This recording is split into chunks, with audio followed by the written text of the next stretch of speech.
จังหวัดเชียงใหม่ซึ่งก็เป็นประจำทุกคืนวันเสาร์วันอาทิตย์เนาะเวลาประมาณสัก2 ทุ่มกว่าเป็นต้นไปนะก็จะพบกับรายการส่องธรรมซึ่งดำเนินรายการโดยอาตมาภาพพระครูโสพลปริยัติผู้ช่วยเจ้าอาวาสวัดพระสิงห์วรมหาวิหารเลขานุการรองเจ้าคณะจังหวัดเชียงใหม่แล้วก็แฮมหลายตำแหน่งที่ได้นำนานาสาระธรรมะขององค์พระสัมมาสัมพุทธเจ้ามามาจามามากล่าวกับบรรดาท่านผู้ฟังทั้งหลายเป็นประจำทุกคืนวันเสาร์วันอาทิตย์ยกเว้นถ้าปฏิศาสนกิจนะซึ่งก็ต้องกราบขอบพระคุณท่านอาจารย์พระครูสมุวิศวัตนะวรกิจโจผู้อำนวยการสถานีวิทยุคลื่นพระพุทธศาสนาคลื่นและวัฒนธรรมนะคลื่น 104.50 เมกะเฮิรตซ์ที่ได้อำนวยความสะดวกผู้จัดเองโดยดีตลอดมานอกจากที่เขาจะจัดรายการด้านคลื่น 104.50 เมกะเฮิรตซ์แล้วนะสถานีของเขานั้นก็ยังได้ถ่ายทอดสไลด์สดธรรมะเป็นทีมนะธรรมะเป็นทีมนี่ก็ทุกคืนวันพุธนะทุกคืนวันพุธนะเวลา2 ทุ่มนะวันพุธวันศุกร์นะวันอาทิตย์แล้วก็วันพระนะตั้งแต่2 ทุ่มเป็นต้นไปจนถึงเวลาประมาณ3 ทุ่มเกินนะซึ่งท่านผู้ฟังก็สามารถที่จะสนับสนุนให้กำลังใจด้วยการกดติดตามกดไลค์กดแชร์นะเพื่อเป็นธรรมทานแชร์ไปได้บุญนะพอทำเป็นทีมเนี่ยถึงออมบุญออมธรรมวันละบาทนะแล้วก็ยอมYouTube ธรรมะเป็นทีมนะฉะนั้นก็ขอเจริญพรเชิญชวนบรรดาท่านผู้ฟังทั้งหลายครับฟังธรรมะออนไลน์ทุกวันพระวันพุธวันศุกร์แล้วก็วันอาทิตย์เนาะเวลาตั้งแต่2 ทุ่มเป็นต้นไปนะซึ่งในขณะนี้ก็กำลังถ่ายไลฟ์สดเช่นเดียวกันนะฉะนั้นก็เพื่อจะเป็นหนทางเลือกนะคือกบรรดาท่านผู้ฟังทั้งหลายนะได้ฟังสถานีวิทยุเอาแล้วก็ยังไลฟ์สดธรรมะเป็นทีมนะซึ่งลงถึง YouTube ด้วยนะฉะนั้นก็สามารถที่จะดูย้อนหลังก็ได้นะดูย้อนหลังก็ได้นะซึ่งผลงานที่ผ่านมาที่เขาตั้งธรรมะเป็นทีมจ่องธรรมะเป็นทีมขึ้นมานี่ก็ประมาณสัก 3-4 เดือนนี่ก็มีการเชิญชวนคณะสัตยาญาติโยมได้บริจาคสิ่งของพร้อมถึงปัจจัยไปน้ำท่วมนะที่ช่วยพี่น้องเจ้าเมืองน่านแล้วก็เจ้าเมืองแปรที่ผ่านมาแล้วก็สดๆร้อนๆนี่ก็ถ่ายทอดทำเทศมหาจารย์นานาชาติ7 เชียงนะที่วัด7 ยอดนะซึ่งที่วัด7 ยอดนั้นเขาก็ได้นำปัจจัยที่คณะสัตยาญาติโยมท่านผู้ฟังได้ร่วมไลฟ์สดธรรมะเป็นทีมมาก็ประมาณเกือบ10,000 บาทเช่นเดียวกันนะแต่อาทิตย์ก่อนก็ต้องกราบขอสุมาอภัยท่านอาจารย์ท่าน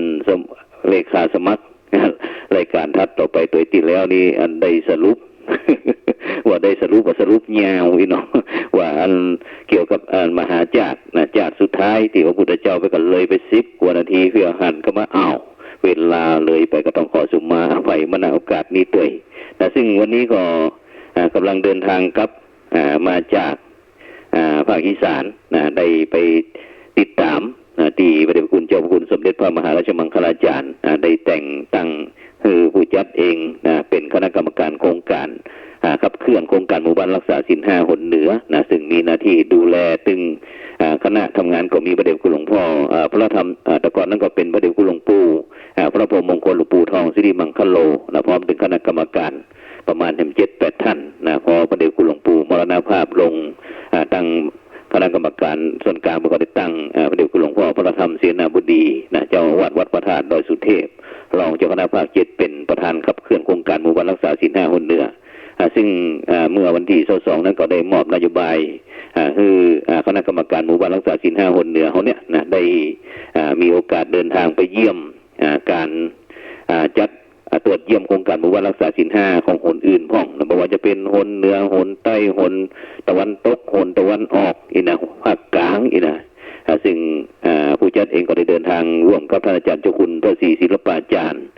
เลขานุการขับเคลื่อนโครงการหมู่บ้านรักษาศีล 5 หนเหนือนะพร้อมถึงคณะกองงานเลขาก็ได้เดินทางไปที่เมื่อวันที่22นะวันที่22ที่ผ่านมาแล้วก็วันนี้ก็เดินทางกลับมาถึงในภาคบ่ายนะซึ่งโดยเฉพาะเรื่องโครงการหมู่บ้านรักษาศีล 5 หนเหนือนี่ก็คณะสงฆ์นะคณะสงฆ์ไทยโดยเจ้าพระคุณสมเด็จพระมหาราชมังคลาจารย์ นะประธานอำนวยการโครงการหมู่บ้านรักษาศีลห้านะมีดำริที่จะเสริมสร้างและสมานฉันท์ของคนในชาตินะคือเกิดความสงบสันติสุขนะมีความสมัครสมานสามัคคีกลมเกลียวกันนะสอดคล้องกับเจตนารมณ์ของการสร้างความปรองดองสมานฉันท์นะโดยใจพุทธศาสนิกชนได้น้อมนำหลักศีลห้ามาประพฤติปฏิบัติในการดำเนินชีวิตประจำวันตามแนวทางของหน่วยอบรมประชาชนประจำตำบลนะซึ่งมีทั้งหมดนี่ก็ประมาณประเทศไทยเขานี่ก็ประมาณ 5,914 หน่วยทั่วประเทศนะซึ่งก็ได้ดำเนินการตามหัวข้ออบรม8ข้อก็คือเรื่องศีลธรรมวัฒนธรรมนะสุขภาพอนามัยนะการสัมมาอาชีพนะสันติสุขนะการศึกษาสงเคราะห์การสาธารณสงเคราะห์นะการกตัญญูกตเวทิตาธรรมแล้วก็สามัคคีธรรมโดยมอบให้สำนักงานพุทธศาสนาแห่งชาติร่วมกับคณะสงฆ์ไทยเขาเนี่ยหน่วยงานราชการสถานศึกษาองค์กรปกครองส่วนท้องถิ่นองค์กรภาคเอกชนกำนันผู้ใหญ่บ้านองค์กรเครือข่ายเจ้าพุทธได้ร่วมกันขับเคลื่อนโครงการเพื่อการสนับสนุนนโยบายตามนโยบายชาติ20 ปีได้กำหนดเป้าหมายทุกตำบลทุกหมู่บ้านทั่วประเทศพร้อมตั้งเป้าหมายตัวชี้วัดให้เกิดสำเร็จผลอย่างเป็นรูปธรรมภายในตั้งแต่ปี 2557 จนถึงปี 2560นี่ก็เป็นระยะที่1ส่วนระยะที่2นี่ก็เริ่มตั้งแต่61จนถึง64ฉะนั้นบรรดาท่านผู้ฟังทั้งหลายซึ่งวัตถุโครงการก็คือโครงการหมู่บ้านรักษาศีล5คนเหนือหมู่บ้านรักษาศีล5ก็มีศีลมีสุขมีสามัคคีมีปรองดองมีสมานฉันท์เพื่อประโยชน์สุขแห่งประชาชนแล้วก็เพื่อสันติสุขแห่งประเทศชาติแล้วก็ชาวโลกด้วยแต่ฉะนั้นก็ในช่วงระยะนี้ก็จะมีงานนักสักน้อยหนึ่งฉะนั้นก็ได้กระโดด กระโดดอันหนีการนั้นตรวจเยี่ยมสนามสอบไปวันหนึ่งก็คือตะวันเพราะว่าในขณะนี้แม่กองทำสนามหลวงนั้นได้กำหนดการสอบนักธรรมตรีมีกำหนดได้4 วันด้วยกันก็คือวันที่26 27 28 29สอบด้วยกัน4 วันด้วยกันซึ่งคณะสงฆ์จังหวัดเชียงใหม่ของเรานั้นก็มีหลายอย่างคณะสงฆ์จังหวัดเชียงใหม่ของเรานี่ก็มีตึงมดนั้นก็25สนามสอบด้วยกันอย่างที่อำเภอเมืองเชียงใหม่ก็ที่วัดพระสิงห์วรมหาวิหารแล้วก็เชียงใหม่ของเรานี่มีด้วยกัน3สนามสอบก็คือสนามที่1วัดพระสิงห์วรมหาวิหารสนามที่2ก็วัดเชตุพนอำเภอเมืองสนามที่3ก็เป็นวัดศรีโสดานี่ของเฉพาะอำเภอเมืองส่วนอำเภอจอมทองนั้นก็สอบที่วัดพระธาตุศรีจอมทองอำเภอดอยหล่อก็สอบที่วัดพระธาตุโขงขาวอำเภอเชียงดาวก็สอบที่วัดอินทารามอำเภอเชียงดาวชัยประการนี่ก็สอบที่วัดป่าไม้แดงอำเภอดอยเต่านี่ก็สอบที่วัดชิมพีวุฒารามอำเภอดอยสะเก็ดก็สอบที่วัดพระธาตุดอยสะเก็ดอำเภอฝางคณะสงฆ์อำเภอฝางนี่ก็สอบที่วัดพระบาทอุดมวัดพระบาทอุดมอำเภอป้าวก็สอบที่วัดเขื่อนฝากอำเภอแม่แจ่มก็สอบที่วัดกูอำเภอแม่แตงก็สอบที่วัดสันปูเลยวัดเจ้าคณะอำเภอแม่ริมนี่ก็สอบที่วัดแม่ริมวัดเจ้าคณะอำเภอเช่นเดียวกันส่วนคณะสงฆ์อำเภอแม่วางก็สอบที่วัดดอยสัพปัญญูตำบลดอนเป่าอำเภอแม่วางที่แม่อายก็สอบที่วัดแม่อายหลวงวัดหลวงพ่อเจ้าคณะอำเภอที่อำเภอเวียงแหงก็วัดกองลมของหลวงพ่อใหญ่ที่วัดกองลมสะเมิงนี่ก็สอบที่วัดสะเมิงวัดสะเมิงอำเภอสันกำแพงคณะสงฆ์อำเภอสันกำแพงก็สอบที่วัดร้องวัวแดงคณะสงฆ์อำเภอสันทรายนี่ก็สอบที่วัดวิเวกวนารามอำเภอสันป่าตองนี่ก็สอบที่วัดสีปันเงินคณะสงฆ์อำเภอสารพีนี่ก็สอบที่วัดพระนอนป่าเกตทีคณะสงฆ์อำเภอหางดงก็สอบที่อำเภอวัดหนองตองวัดหลวงพ่อเจ้าคณะอำเภอพระครูอาทรวิสุทธิคุณแล้วก็อำเภออมก๋อยก็สอบที่วัดแสนตองวัดหลวงพ่อสุนทรวิภาควัดครูสุนทรวิภาคเจ้าคณะอำเภออมก๋อยแล้วก็คณะอำเภอฮอดก็จะสอบที่วัดบ้านขุนวัดบ้านขุนฉะนั้นก็ท ทางคณะสงฆ์ในเมตตาของพระเดชคุณหลวงพ่อพระเทพปริยัติเจ้าคณะจังหวัดเชียงใหม่นั่นก็มอบหมายคือทางเจ้าคณะจังหวัดรองเจ้าคณะจังหวัดทั้ง2รูปแบ่งกันเป็น3สายก็คือตั้งแต่สายเหนือสายกลางสายใต้ส่วนสายเหนือก็มอบถวายให้หลวงพ่อพระเทพมังคลาจารย์รองเจ้าคณะจังหวัดเชียงใหม่ดูแลแต่เชียงดาวเป้าขึ้นไปส่วนพระเดชคุณหลวงพ่อพระเทพปริยัตินั่นก็จะดูส่วนกลางมีอำเภอเมืองเชียงใหม่อย่างต่างๆเหล่านี้ส่วนสายใต้ก็มอบหมายคือพระเดชคุณอาจารย์เจ้าคุณพระเทพสิงหวราจารย์รองเจ้าคณะจังหวัดเชียงใหม่พร้อมกองงานทั้งผู้จัดเอง ในฐานะเลขานุการรองเจ้าคณะจังหวัดซึ่งวันนี้ก็โดดไป2 วันที่26 27แต่วันนี้วันที่27นั้นก็เดินทางกลับมาจากภาคอีสานก็ได้มาตรวจเยี่ยมที่วัดพระสิงห์โรงเรียนธรรมราชศึกษานี่ส่วนพระเดชคุณหลวงพ่อนั้นก็เดินทางไปป้นไปตีดอยเต่าจอมตองแล้วก็วันพรุ่งนี้ก็จะไปที่อำเภอหางดงก็จะไปฉันเพลที่วัดหนองตองที่หลวงพ่อพระครูอาทรวิสุทธิคุณได้นิมนต์ไว้บอกว่าวันพรุ่งนี้มาฉันเพลที่วัดหนองตองเด้อฉะนั้นก็บรรดาท่านผู้ฟังทั้งหลายก็สามารถที่จะร่วมเป็นเจ้าภาพในการถวายเป็นกำลังอกกำลังใจเป็นถวายน้ำปานะหรือว่าจะถวายพระทหารเพลแก่บรรดาลูกพระลูกเนนก็สามารถที่ก็ทำได้ฉะนั้นบรรดาท่านผู้ฟังทั้งหลายคนบอกว่าอันความดีที่ทำไว้กับใครนั้นบ่มีวันลบหายในภายหน้ากายอาจเดือนลับหายจากสายตาดีบ่ลาลับหายจากสายใจฉะนั้นเนี่ยบรรดาท่านผู้ฟังทั้งหลายความฮักดีมีสุขฮักบ่ดีก็มีทุกข์ฉะนั้นที่เราได้กระทำคุณงามความดีต่างๆเหล่านี้บรรดาท่านผู้ฟังทั้งหลายก็เพราะว่าความรักความปรารถนาดีที่อยากจะให้ทุกชีวิตมีความสุขเวลาที่เจ้าพุทธของเรา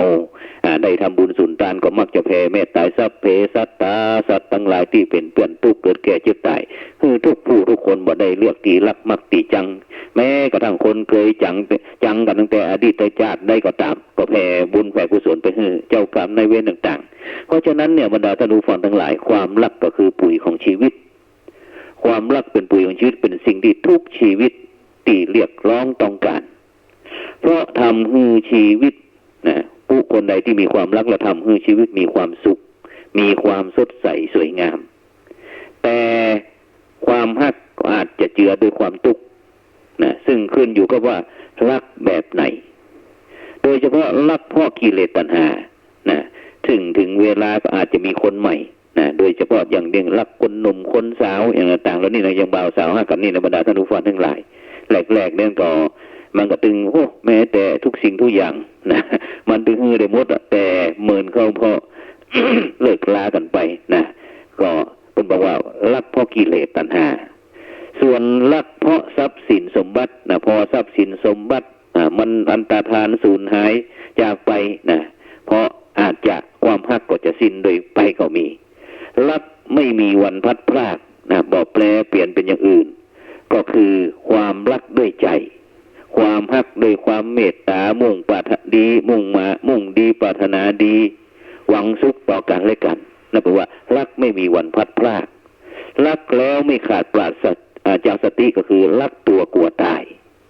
รักที่ก่อให้เกิดความมั่นคงก็คือรักชาติไม่ใช่รักชาติสิริชัยเด้อแต่เป็นรักชาติไทยนี่แหละรักดีหนีชั่วกลัวนรกก็คือรักศาสนารักพระพุทธศาสนาก็คือมีความมีฮิริความละอายแก่ใจโอตตะปะความเก่งกลัวละอายได้แก่อายชั่วกลัวบาปแล้วก็รักบริสุทธิ์ใจเทิดไว้เหนือก้าวก็คือรักพระบาทสมเด็จพระเจ้าอยู่หัวแล้วก็รักพระบรมราชจักรีวงศ์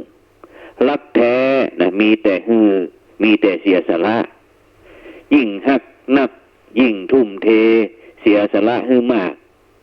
ด้วยความหวังผลคือคนที่ตนฮักเป็นสุขเป็นฮักที่มหันแก่ตัวนี่เป็นของว่ารักแท้แต่มันตรงกับคำคือรักเทียมรักเทียมก็มีแต่หวังผลกำไรที่คอยกอบโกยที่จะเอาผลประโยชน์จากคนที่ตนฮัก โดยหวังผลเพื่อให้ตนมีความสุขเป็นลักที่เห็นแก่ตัว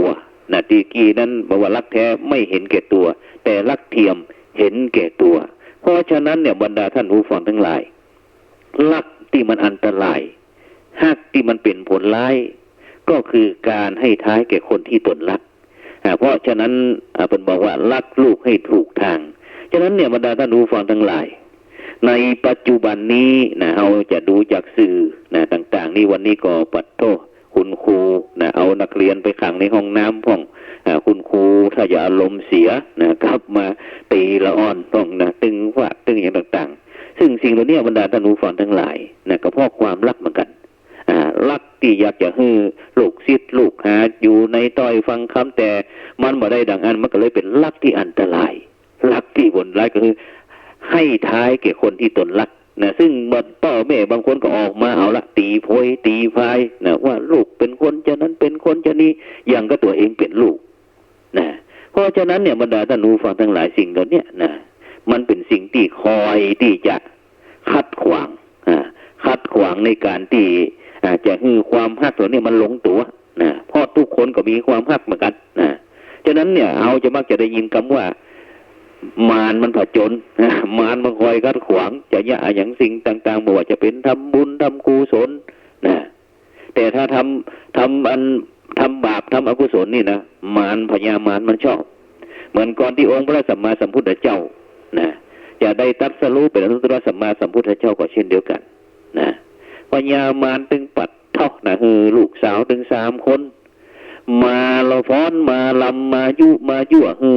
พระสิทธัตถะนะเพื่อที่จะให้จิตพระสิทธัตถะเนี่ยมันไหวหวั่นเกิดความดีบ่มั่นคงในการยึดที่จะตรัสรู้เป็นอนุตตรสัมมาสัมพุทธเจ้าแต่ผลสุดท้ายแล้วพญามารเนี่ยตึงนางลูกสาวต่างก็แป้เพราะฉะนั้นเนี่ยบรรดาท่านผู้ฟังทั้งหลายคำว่ามารเนี่ยที่อันเราได้ยินนั่นนะหลายท่านหลายคนอาจจะมองเป็นอันเป็นมนุษย์เป็นสิ่งนั้นสิ่งนี้แต่มารแปลว่าสิ่งที่มากีดกันสกัดขัดขวางบ่ฮือบรรลุทางแห่งความดีซึ่งมารเนี่ยมันมีหลายลักษณะบรรดาท่านผู้ฟังทั้งหลายมารทั่วไปเป็นห้องมารเฉยๆนะมารขนาดใหญ่ระดับหัวหน้าเป็นห้องว่าพญามารส่วนสมุนเป็นห้องว่าลูกน้องเนาะห้องว่าเสนามารเพราะฉะนั้นเนี่ยบรรดาท่านผู้ฟังทั้งหลายมารมาในหลายรูปแบบตั้งที่มีตัวตนนะบ่มีตัวตนนะยกตัวอย่างในขณะที่บรรดาท่านผู้ฟังทั้งหลายกำลังกินข้าวแรงหรือว่ารับประทานอาหารเย็นก็มักจะมีอุปสรรคมาคัดมาขวางนะต้องยุดกลางคันนะเป็นห้องว่าอย่างมารคอหอยนะส่วนขณะกำลังบำเพ็ญบารมีนะหรือว่าเจริญจิตภาวนาเสริมสร้างความดีนะมีผู้มาคัดมาขวางสกัดกั้น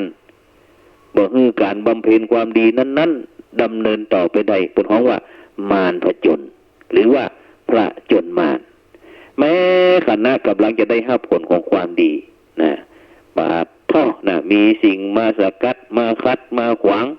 นะเป็นห้องว่าความมัวยังบ่ทันจะหายนะความควายก็เข้ามาแทรกนะข้อนี้เป็นห้องว่ายังไม่พ้นบ่วงมารเพราะฉะนั้นเนี่ยบรรดาท่านผู้ฟังทั้งหลายละเด็กละอ่อนที่เกิดมานะวันก่อนพระเราเกิดมาอันกำลังหมกมาถึง7 วันก็นะตำรวจเปิดวงจรทีวีพอปาดเต้านะแม่มันเอาใส่เอาผ้าคนหนูปั้นละอ่อนมาสัก5-6 วันเนี่ยนะใส่สะดือมาแห้งแต่นะเอามาวางไว้นะตั้งประมาณสักตี 5เนี่ยนะจนมีคนมาพบนะก็มีการเอาไปฝากเลี้ยงไว้นะที่หน่วยราชการตั้งขึ้นมานะเด็กที่เกิดมาเนี่ยแต่บ่เป็นที่ปรารถนานะของผู้ที่ให้เกิดนะเป็นของว่ามารหัวคนนะอย่างพ่อฆ่าลูกสาววันนั้นน่ะเกิดมาคนที่1ก็มายิงคนที่2ก็มายิงคนที่3ก็มายิงพ่อมันจัดการแล้วมาของว่านางมารหัวโขนนี่นะจะนี่เป็นต้นแล้วก็มีความฮักมีคนฮักนะแต่ถูกสกัดห้ามบ่ฮือคบหาสมาคมกันนะเธอบ้านเหนือฉันบ้านใต้เธอคนรวยฉันมันคนจนนี่นะเป็นของว่ามารหัวใจแต่ส่วนกำลังม่วนงานสันเล่าสนุกสนานบันเทิงนะ แต่มีเหตุให้ยุติความสุขสำราญนั้นเปิ้นของว่ามารโลกีการดำริจะทำบุญนะบำเพ็ญทานนะเกิดมัจฉริยะตนีทีเหนียว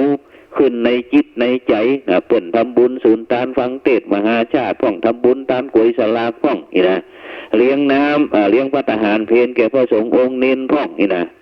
ทำให้บ่สามารถบำเพ็ญบุญบำเพ็ญกุศลนะบารมีนั้นได้เป็นเพราะว่ากิเลสมารเวลาเจ็บเป็นเย็นไข้เจ็บป่วยเป็นประจำนะ3 วันดี4 วันไข้ เป็นของว่าสังขารมารสิ้นสุดของการเจ็บการป่วยเยียวยารักษาบ่หายนะมีความตายนะเป็นที่สิ้นสุดเป็นของว่ามัจจุมารมีการทุจริตคอร์รัปชันนะช่อลาดบังหลวงบังใหญ่บังน้อยทรยศโคตรโกงนะสมบัติของพระพุทธศาสนานี่นะยักยอกเงินวัดเงินวานะเอาของพระพุทธศาสนาไปเป็นประโยชน์ส่วนตนนี่นะพวกพ้องแล้วก็ครอบครัวนะชอบใส่ร้ายป้ายสีบริภาคพระพุทธศาสนาพระสงฆ์องค์เน้นไปทางใดก็ทำให้เพิ่นเดือดร้อนแล้วก็เสียหายนะอันแม้แต่ความวุ่นวายสกัดอยู่สกัดกันผู้ที่จะอุปสมบทนะได้รับการอุปสมบทเป็นทายาทสืบพระพุทธศาสนาเราเนี่ยนะเป็นก็ฮ้องว่ามารศาสนาเพราะฉะนั้นเนี่ยบรรดาท่านผู้ฟังทั้งหลายแม้แต่พระพุทธศาสนาของเฮานะจะมีหน่วยงานตั้งราชการมารับใจนะแต่ในปัจจุบันเพิ่นถามว่าจะมาเท่าจะมาช่วยอย่างก็ช่วยส่งเสริมบำรุงพระพุทธศาสนาหรือว่าจะมาตัดรอนพระพุทธศาสนานี่ก็เป็นมารศาสนาเช่นเดียวกันนะธรรมดาท่านผู้ฟังทั้งหลายเพราะฉะนั้นเนี่ยองค์พระสัมมาสัมพุทธเจ้าเนี่ยทรงเผชิญกับพญามารแล้วก็ทรงเอาชนะพญามารจึงทรงพระนามว่าพระพิชิตมารนะซึ่งเป็นพระพุทธรูปปางที่พุทธลักษณะงามงดงามยิ่งปางหนึ่งในเปิ้นฮ้องว่าปางก็ปางชนะมารหรือว่าปางมารวิชัยเพราะฉะนั้นเนี่ยบรรดาท่านผู้ฟังทั้งหลายถ้าท่านทั้งหลายเป็นพระสงฆ์องค์เจ้านะเป็นพระสังฆาธิการเป็นสมภารเจ้าอาวาสนะต่างก็ต้องเผชิญพญามารเสนามารแตบกันทั้งนั้นซึ่งมาในทุกรูปแบบบรรดาท่านผู้ฟังทั้งหลายอย่างที่ครอบครัวมหาภัยนะมารศาสนาที่วันนั้นนะปัดเท่านะเอาลูกสาวเอาลูกน้อยนะเอาลูกบ่าวก่อนไปบวชไว้วัดนะเสร็จแล้วก็ลูกบ่าวไปบิณฑบาตเสร็จแล้วก็ไปเจ้าบ้านไว้ที่หน้าวัดมาทำแรกๆก็ทำทีถ้าเป็นผู้ที่มีศรัทธาเลื่อมใสนะในพระพุทธศาสนาถึงครอบครัวนะถึงลูกสาว2 คนถึงแม่ถึงพ่อนะเสร็จแล้วก็ปัดเท่าแสดงอิทธิฤทธิปาฏิหาริย์นะเพื่อที่จะใส่ความพระสงฆ์องค์เจ้าหรือว่าพระเถระต่างๆเจ้าอาวาสเหล่านั้นนะว่าไปจับเนื้อต้องตัวลูกสาวเปิ้นพ่องนะแต่วันนั้นปัดเท่านะออกคาราเต้ลูกสาวโดดถีบตุเจ้านะโดดกอดตุเจ้าสวัสดลงนะปัดเท่าวันเดียวเอาหัวไปถูกมาหินอย่าน้อยน้องมันตอบนะมันสลบตบตาบนะเสร็จแล้วพ่อก็เป็นคนถ่ายคลิปบอกว่าจะนั้นจะนี่จะต้องเรียกร้องความเสียหายต่างๆไปแจ้งความนะตำรวจก็ดีขอโทษนะครับแจ้งความนะโดยบ่สอบสวนอย่างต่างๆนะจะพยายามจับตัวเจ้าเหมาะแล้วผลสุดท้ายก็ปล่อยให้มารศาสนาเราเนี่ยเดินทำแล้วทำเล่าบางครั้งเขาก็บอกว่าจะมีเจ้าหน้าที่ว่าอย่างบอกนะเพราะฉะนั้นเนี่ยมันเป็นที่มาของคำว่ามารไม่มีบารมีไม่เกิดนะมารบ่มีบารมีบ่แก่กล้าหรือว่าบ่มีมารสมภารบ่เก่งแต่แพ้มารสมภารก็เจ๊งเหมือนกันเพราะฉะนั้นเนี่ยบรรดาท่านผู้ฟังทั้งหลายจะเสียโง่ก็คงบ่โหฉลาดบ่ผิดพลาดก็คงจะบ่เกิดการแก้ไขนะถ้าบ่ตกอับก็คงบ่โหไขจริงใจว่าไผฮักแต่ไผเป็นมิตรเกี่ยวสหายคำเป็นเปื้อนเฮาอย่างจริงใจถ้าบ่อยากไล่ก็คงบ่โหจักน้ำใจคนนะอย่างที่หลายท่านหลายคนนะได้รับผลกระทบโควิด-19ในปัจจุบันเนี่ยบรรดาท่านผู้ฟังทั้งหลายแม้แต่พระสงฆ์องค์เนนยังผู้จัดเองก็เช่นเดียวกันบรรดาท่านผู้ฟังทั้งหลาย ยุคสมัยนี้มันเป็นยุคเข้ามากอยากแป่งนะสมัยก่อนนี่แม้แต่เหรียญฉลึงเหรียญบาทเหรียญ5เหรียญ10แทบจะบ่ใช้แต่ในปัจจุบันนี้ไม่มีจะให้ใช้เพราะฉะนั้นเนี่ยเขารักษาที่ว่าทุกข์ไม่มาปัญญาไม่มีมารบ่มีบารมีบ่แก่มารมายุมารมาแย่ทำให้เขาแก่บารมีไฟเนี่ยมันทำให้เล็กกล้าปัญหาทำให้คนแข็งแกร่งเล็กจะกล้าก็ต้องเผาไฟให้แดงคนจะเก่งก็ต้องฝ่าฟันอุปสรรคปัญหาที่ท้าทายเพราะฉะนั้นเนี่ยบรรดาท่านผู้ฟังทั้งหลายโบราณพูดถึงว่าใบมีดโกนถึงจะคมนะแต่ก็ตัดต้นไม้บ่ได้ขวานถึงจะแข็งแรงแต่ก็โกนหนวดบ่ได้คนเฮาทุกคนนะต่างมีความสำคัญต่างมีคุณงามความดีต่างมีหน้าที่ที่ต่างกันนิ้วแต่ละนิ้วถึงจะใหญ่จะน้อยจะสั้นจะยาวนะมันบ่เท่ากันต่างก็มีความสำคัญบ่ยิ่งย่อนไปกว่ากันเพราะฉะนั้นเพิ่นถึงบอกว่าลูกคนจนข้นแค้นแสนจะคิดนะอาจแฝงฤทธิ์กายเพศเป็นเศรษฐี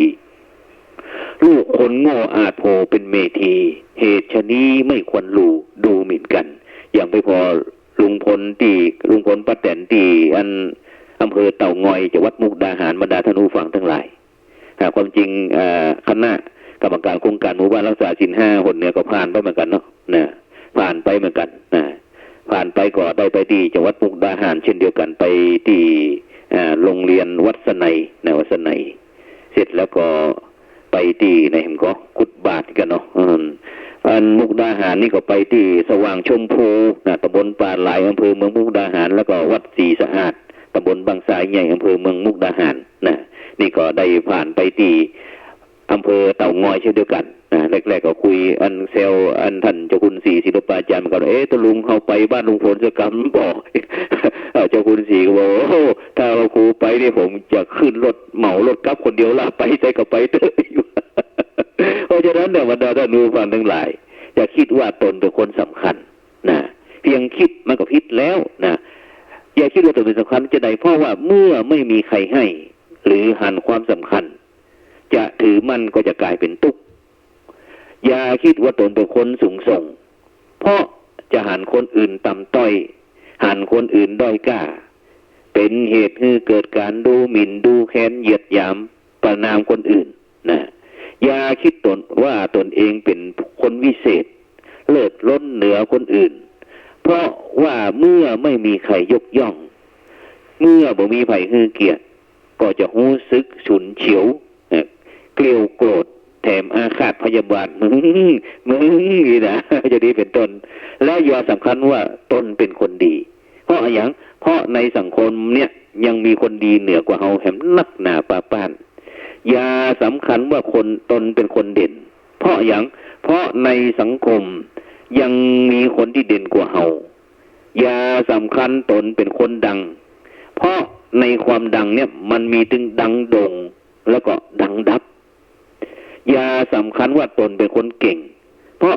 ในโลกแห่งความเป็นจริงเนี่ยมีคนที่เก่งกว่าเฮานักหนาปาป้านอย่าสำคัญผิดคิดว่าตนเป็นคนกล้าเพราะในโลกนี้นะมีคนกล้ากว่าเฮาเยอะแยะนะเพราะฉะนั้นถามว่าแล้วมนุษย์ควรคิดอย่างไรก็แปลว่าควรคิดว่าตนเป็นคนธรรมดาเพราะในโลกเนี้ยมันมีคนสำคัญกว่าเลิศกว่าสูงกว่าดีกว่าเด่นกว่าดังกว่าเก่งกว่ากล้ากว่าทั้งนี้เพื่อปกป้อง ความบ่ประมาทเพราะฉะนั้นเนี่ยบรรดาท่านผู้ฟังทั้งหลายในช่วงสถานการณ์ในปัจจุบันนี้นะเป็นช่วงที่เฮาท่านทั้งหลายนะจำเป็นนะที่จะต้องเซฟตี้เฟิร์สนะเซฟตี้เฟิร์สนะโดยเฉพาะเป็นว่าช่วงนี้ต้องมี4 อนะในยุคของโควิดนะที่รัฐบาลเปิดประกาศต่อแล้วต่อเล่านี่นะจากวันเป็นเดือนจากเดือนเป็นปีนะจากปีเป็น2 ปี3 ปี4 ปีจะได้กันแล้วแต่เถอะเนาะอยากต่อก็ต่อเข้าไปบ่สนใจ แต่ที่สำคัญคือจะต้องมี4 อนะคนไทยที่1ก็คืออดออม การใจใจกินอยู่นะยังประหยัดนะมีน้อยใจน้อยก้อยบรรจงอย่าใจลงให้มากจะยากนานนะเป็นห้องว่าคิดก่อนควักนะชามใจตนเองอย่างก่อนว่าจำเป็นหรือไม่หากบ่อดออมสิ่งที่ตามมาก็คืออดอยากเพราะฉะนั้นเนี่ยบรรดาท่านผู้ฟังทั้งหลายเฮาท่านทั้งหลายต้องยอมอัตคัดในเบื้องต้นดีกว่าคัดส่วนระยะยาวนี่คืออที่หนึ่งอดออมส่วนอที่สองนะก็คืออดทนนะอดทนจะใดอดทนก็คืออดทนต่อสถานการณ์ที่ลำบากยากเข็นฝืดเคืองบ่สะดวกบ่สบายแต่ก็จำเป็นเพื่ออย่างก็เพื่อส่วนรวมเพื่อส่วนรวมต้องรวมใจกันเพื่อรัฐต้องไม่ขัดใจกันเพื่อชาติต้องบ่วิวาททะเลาะเบาะแว้งซึ่งกันและกันเพื่อพระพุทธศาสนาคนไทยจะต้องมีจิตเมตตาแล้วก็จิตอาสาร่วมกัน